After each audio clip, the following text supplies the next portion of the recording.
A vote of no confidence is tabled against the SNP, whilst new evidence is published against Nicola Sturgeon, and we talk about what Labour's deputy leader is doing to taxpayers' money.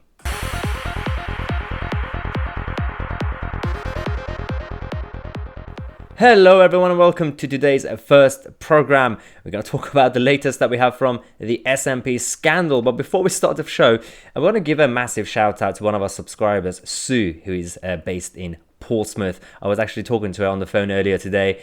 She's been through a lot over the last few years in life in general, but despite all the problems, she's still very positive, especially during these times, and she's keeping up, and she's been a massive support to the channel. So a big shout out to Sue and everyone else who's been supporting us so far. Now let's get on with the actual news that we have from Scotland, because a no confidence motion has now been tabled against the SNP's deputy First Minister. The whole issue is that John Swinney, this guy has been in charge of the legal advice and how he's been handling the Alex Salmond inquiry. The issue is that we talked about this last week. A number of names are now coming up that could be thrown under the bus. I'm guessing, again, my view is that they're using these names to, they might go in order to save Nicola Sturgeon. This is an attempt. So John Swinney is now currently in trouble, and Holyrood and all the members of the Scottish Parliament are now going after this guy because he's a massive figure in this scandal. So the problem that these guys are facing is that Conservatives in Scotland decided to lodge this motion of no confidence in Deputy First Minister, and because of the publication of legal advice. As you guys remember, a couple of weeks ago, they were supposed to publish the actual evidence against Nicola Sturgeon. The SNP members refused to vote for it, and they haven't published it yet, despite the fact that Alex Salmond did appear in front of the committee last week, and we're still waiting for that evidence to actually come out, because this will reveal everything that will destroy the SNP leadership. At this point, almost all mainstream commentators and journalists are quite convinced that Nicola Sturgeon has lied. We're just waiting for the actual evidence to prove that she has lied to Parliament. For those of you who don't know, Alex Salmond got into this allegations against him. He was found not guilty. Now the current investigation is about how Nicola Sturgeon, as leader, and her team around it knew about this. They lied to the Scottish Parliament, and now they try to do a cover-up. This is the whole issue that we're currently facing. The problem is that the Conservatives in Scotland have given Mr. Swinney 24 hours to hand over the advice or face a motion of no confidence. The plan they have is to publish this and start the motion on Tuesday, so which is tomorrow. And we still haven't heard anything. It's Monday now. We still haven't heard anything from the SNP leadership. And the motion states that the Parliament has no confidence in the Deputy First Minister in light of the government's continued failure to publish the legal advice. And the leader of the Scottish Conservatives has also said that the public deserve to know what happened, and the legal advice is crucial to uncovering what mistakes were made. And this is an absolutely good point. Now the opposition parties are coming out to support this. We could see a situation where there will be enough numbers to pass this motion, because even the new leader of the Labour Party in Scotland has come out to say that we will also back the Conservatives' motion of no confidence against John Swinney. This is actually quite interesting that for the first time, the opposition parties are finally uniting against the SNP. I've been saying this for weeks and months and decades, that they need to put aside their differences and party politics.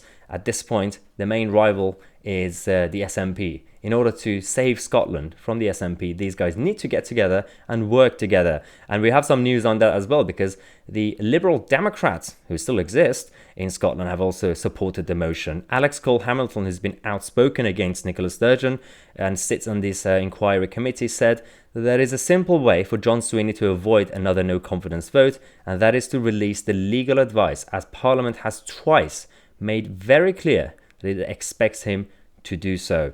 So even the Liberal Democrats are coming to support it. There are a number of others. There are some surprising names that are coming out to give their opinion on how to handle the SNP scandal. There is new evidence that's now been published. The Times reported on this. Still haven't heard anything in the BBC or Sky News, but that's okay. That's just the world we live in. We have this channel instead. This new evidence now shows that Nicola Sturgeon's team leaked the name of the people who accused Alex Salmond at the time. This is absolutely illegal and wrong. This issue is that that it indicates that Sturgeon's team was aware of the harassment complaints against her former boss and closest friend several weeks before she told Parliament that she became aware of them. So the main evidence hasn't actually been published by the SNP yet. We're still waiting for John Swinney to do that. But even this is going to come out to prove that Nicola Sturgeon has lied. This is getting closer to the end of the SNP leadership in Scotland. We've seen the opinion polls are going down. A big chunk of the SNP voters are now saying that Sturgeon should resign if it's proved that she has lied. Even people on the left, we have George Galloway, who has his own obviously party and supporters. He has now said that he's voting Conservative in the upcoming election. It's the first time that George Galloway, a classic traditional socialist, is now voting Conservative just to stop the SNP. This is tactical voting, and he has a lot of support, obviously, for certain reasons that will bring the left-wing bloc to actually do this. So this will be escalating everything that's happening in Scotland right now. There are also a lot of other voices coming out. Reaction, the website actually published this, saying that MPs and peers in Westminster can use parliamentary privilege to force the publication of this Alex Salmond evidence. This is actually quite interesting. They're expecting London to do that, but we're talking about MPs in Westminster. MPs like Angela Rayner, the deputy leader of the Labour Party. Don't expect all the politicians that we have in Westminster to be sound on certain issues. They're too focused on their own corruption and wrongdoings. We just found out, some of you have probably heard this morning, that the deputy leader of the Labour Party has been misusing taxpayers' money, and there are a couple of issues with this. So as you can see, she's wearing AirPods, Apple AirPods. She has spent £249 on Apple AirPods on expenses. Not the salary she gets from the taxpayer, not her own money, not any other money that she makes outside of her role or did in the past. No, expenses. So on top of what the taxpayer already paying her, she spent £249. But again, this is on top of more than £2,000 that she spent on Apple products. Now, I have no problem with Apple. I have Apple products. People can buy whatever they want. But she didn't use her own salary.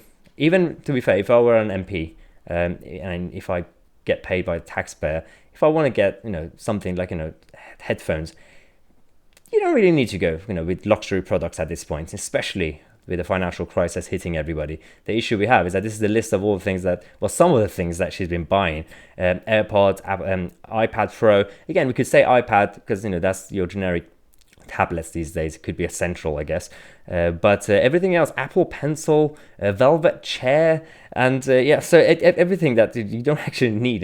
Specifically the AirPods, you could get a cheaper version, an alternative version, if you're using taxpayers' money. The problem I have with this is that Angela Rayner was the same person who came out to criticize Rishi Sunak's wife, the Chancellor's wife, who spent her own money that she actually made, not expenses, non-taxpayer, to give a gift to her husband, Rishi Sunak, which was a Bluetooth coffee mug.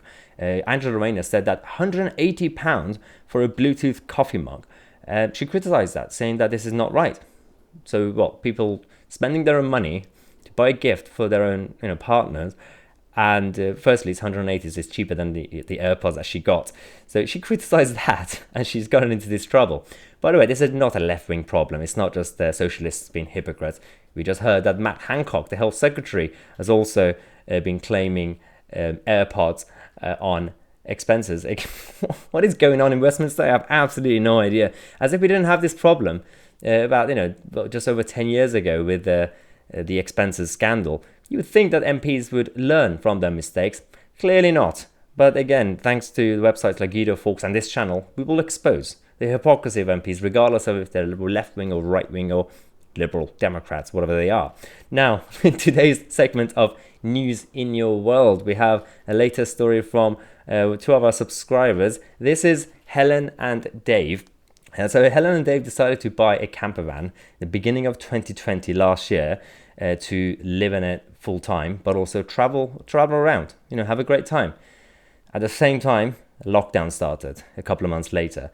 And so it's been a very difficult situation for them because of the lockdown, the police kept telling them to move. They told them to actually, you need to find a private land to stay. It's been quite difficult, but during the first lockdown, they found this pub, Boatman Rest, in Barnsley, and the owners and the team there, they actually allowed them to stay on their land. So that's actually been good for them. But then obviously they left, and then the third lockdown started. The same pub allowed them to stay there. So it's been actually, they faced a lot of difficulties since last year, but actually now they've made a lot of new friends in the area, and obviously the pub owner has been great. So massive shout out to these guys for supporting Helen and Dave, and they're doing much better now. Thank you guys for sharing us your story. See, there's some positivity despite the challenges, ups and downs that everyone's facing. Some good sometimes happened as well. If you guys also want to have a chance to be featured in News in Your World, feel free to email us your stories. Send it to lacey@tousi.co.uk and attach any photos or videos, just like Helen and Dave did, so we could actually share them with everyone on this channel to end the videos on a positive note as well. Thanks again for watching. If you enjoyed this content, make sure the only thing that will help massively to boost the channel is click on the thumbs up, click on the like button under the video. It will help us actually boost the videos so everyone could actually see them. Thanks again for watching. I'm Tousi, and I'll see you guys in the next video.